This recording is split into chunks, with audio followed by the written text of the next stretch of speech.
জাতীয় নাগরিক কমিটির দক্ষিণাঞ্চলের মুখ্য সংগঠন হাসনাত আব্দুল্লাহ সম্প্রতি বলেছেন, বর্তমান অন্তর্বর্তীকালীন সরকারের প্রধান সংস্কার হলো আওয়ামী লীগের বিচার এবং খুনিদের বিচার করা। তিনি স্পষ্ট করে বলেন, যদি কেউ অন্য কোনো বড় সংস্কারের কথা ভাবে তাহলে তিনি ভুল ভাবছেন। খুনিদের বিচারই এখন সবচেয়ে জরুরি বিষয় এবং সেটাই তারা প্রথমে দেখতে চান। তিনি আরও উল্লেখ করেন, আওয়ামী লীগকে কার্যকরভাবে নিষিদ্ধ ঘোষণা করা গেলেও তাদের অর্থনৈতিক শক্তি এখনো রয়ে গেছে। আওয়ামী লীগের ডোনাররাও অর্থনৈতিকভাবে শক্তিশালী, আর অনেক জায়গায় বিএনপির রাজনীতি পর্যন্ত আওয়ামী লীগের টাকায় চলে। ফলে দলের রাজনীতি এখন আওয়ামী লীগের টাকার কাছে বিক্রি হয়ে গেছে। এই বক্তব্যগুলো তিনি শুক্রবার সন্ধ্যায় কুমিল্লা জেলা শিল্পকলা একাডেমিতে আয়োজিত ছাত্র জনতার গণ আন্দোলনে দেন। ওই সমাবেশে কুমিল্লা দক্ষিণ জেলা বিএনপির আহ্বায়ক আশিকুর রহমান মাহমুদ ওয়াসিম, যুগ্ম সদস্য সচিব রিফাত রশিদ, যুগ্ম সমন্বয়ক তারিকুল ইসলাম, ফেজ দ্য পিপলের সম্পাদক সাইফুর রহমান সাগর ও আবু বকরের মজুমদার সহ অন্যান্য নেতৃবৃন্দ উপস্থিত ছিলেন। সমাবেশের মূল উদ্দেশ্য ছিল কুমিল্লায় আহত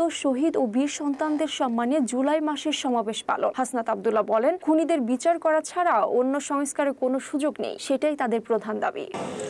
আপনারা ভুলে গেলে চলবে না, আওয়ামী লীগকে আমরা কার্যক্রম নিষিদ্ধ করতে পেরেছি, কিন্তু আওয়ামী লীগকে যারা ডোনার, আওয়ামী লীগের যে ফাইন্যান্স, আওয়ামী লীগের যে অর্থ ব্যবস্থা, সেই অর্থ ব্যবস্থা কিন্তু এখনো পর্যন্ত ইনট্যাক্ট।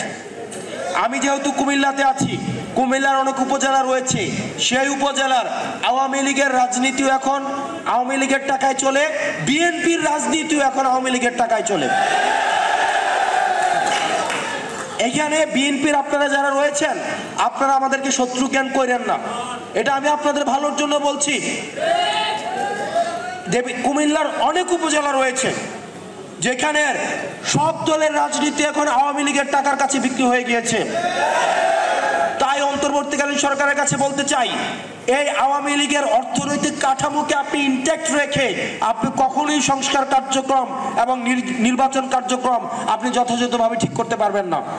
এবং বিএনপির নেতাকর্মী, ত্যাগী নেতাকর্মীরা এখানে যারা রয়েছেন, আপনারা কি অস্বীকার করতে পারবেন আওয়ামী লীগের যে পরিমাণ টাকা তাদের রয়েছে অবৈধ উপায়ে ইনকাম করা, আপনি যে ফেয়ার ইলেকশনে আপনি সেখানে যথাযথভাবে আপনি কম্পিট করতে পারবেন? কোনোভাবেই সম্ভব না। সেই জায়গায় গণতন্ত্রের জন্য, বাংলাদেশের জন্য, পরবর্তী বাংলাদেশের জন্য আমাদের নিজেদের মধ্যে পলিসি নিয়ে আর্গুমেন্ট থাকবে, ডিসকাশন থাকবে, মতবিরোধ থাকবে, কিন্তু সেইখানে কোনোভাবেই গণহত্যার দায়ে অভিযুক্ত আওয়ামী লীগকে আমরা কোনোভাবেই স্পেস দিতে পারি না। সেজন্য অন্তর্বর্তীকালীন সরকারের কাছে আহ্বান জানাবো, আওয়ামী লীগের যে অর্থনৈতিক কাঠামো রয়েছে, আওয়ামী লীগের যে সাংস্কৃতিক কাঠামো রয়েছে, আওয়ামী লীগের অপরাধের বৈধতা উৎপাদনের জন্য যে সাংস্কৃতিক বাহিনী রয়েছে, আপনি তাদের সম্পদকে বাজেয়াপ্ত করে সেগুলো জনগণের কল্যাণে সেগুলোকে নিয়োজিত করুন।